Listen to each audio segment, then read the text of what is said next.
고위공직자 범죄수사처 공수처의 1호 사건이죠.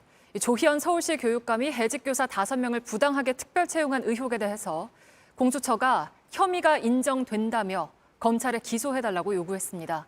조 교육감 측은 반발했습니다. 이지혜 기자입니다. 공수처가 감사원 감사 결과를 토대로 조희연 서울시 교육감을 입건하고 수사에 착수한 건 지난 4월입니다. 수사 착수 넉 달 만인 오늘 조 교육감을 직권남용과 국가공무원법 위반 혐의로 재판에 넘겨달라고 검찰에 요구했습니다. 공수처법상 공수처는 판사와 검사, 고위경찰관에 대한 기소권만 있고 교육감을 직접 기소할 권한은 없기 때문입니다.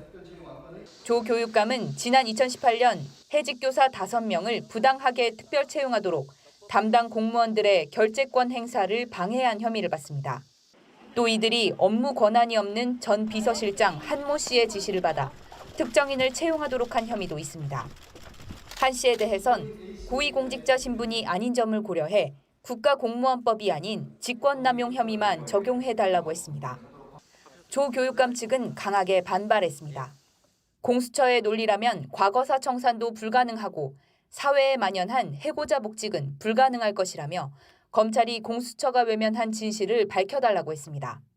공수처의 수사 결론이 타당한지를 심의하는 공소심의위원회에서 자신의 참여권이 보장되지 못했다며 검찰 수사심의위원회의 소집을 요청하겠다고 밝혔습니다. 공수처로부터 공소제기 결정서 등을 넘겨받은 서울중앙지검은 사건을 형사 1부에 배당했습니다. 하지만 공수처와 검찰 사이의 협력 규정 등이 명확하지 않아 당분간 진통이 예상됩니다.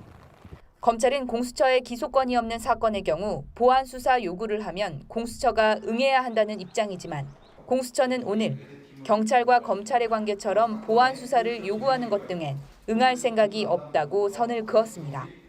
JTBC 이지혜입니다.